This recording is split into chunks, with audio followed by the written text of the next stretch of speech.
So the next thing I want to talk about is EQ. So what is EQ? Equalization is what it stands for. It's basically a way of controlling certain frequencies on the channel, and is EQ for each channel. And what you're trying to do is you're trying to fix problems, basically. For every channel is a high pass filter, which is this one here. So if we go to like the vocals here, if I select this Vox 1 here, now I select this diagram here, which is your EQ, and I've got some EQ set. See this green area here? This is your high pass. What I'm basically doing is I'm basically taking out all this low frequencies, and you can see the line where the vocal is. If I turn it off, there's a little bit going down to 100 hertz, which is your very low sub frequency. But basically those signals are just junk for vocals. So I always have it on. I bring it up until the vocal starts to sound a bit thin, and then back it off a bit. I've got some other cuts in here for Joe's vocal, because I found that you get this boxiness around about 500 hertz. So I've just kicked that down a bit, and again at about 1.5. Just an unpleasant sound. So I've done a cut there and there. It's preferable to cut rather than to boost. You see, I've done a little bit of a boost up here because there's high frequencies, just to give her voice a bit more presence.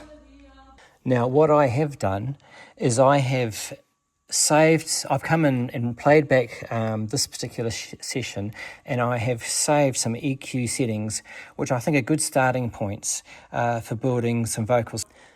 Now, what I have done, I have saved some EQ settings, which I think are good starting points for building some vocals. So in this case, I've got Joe on Vox 3. So what I have done is I've clicked on the EQ page on the screen here, and you hit library, and then you hit user, and you can see I've saved a whole lot of EQ settings. So there's Joe's vocal there. So if I hit Joe and I hit recall, you also notice on Julie, I've got a very deep cut at around 10k, because Julie has this very strong sibilance in her voice, which is this S sound. So I've tried to control that with by pulling that frequency down. It controls that S from popping out. And same for the drums. I hit select on the kick. I've got quite a big boost around, 80, 70 hertz, just to give you that real thump.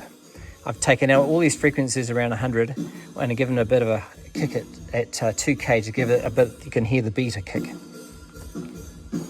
So I've saved EQ presets for all these drums, also the keys.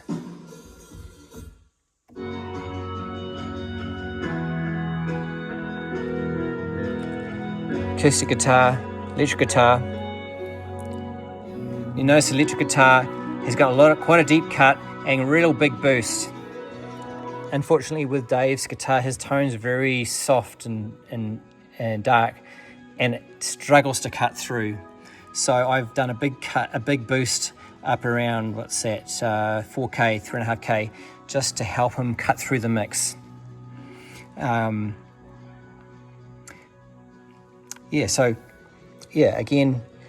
EQ is for fixing problems. If you go to the channel that you want to load a preset, I've got a whole lot of presets here. I'll be adding to them as I go on. Tommy, Julie, Joe, the head mic, guitar, bass, they've all been saved. So you can recall them and use them as your starting point.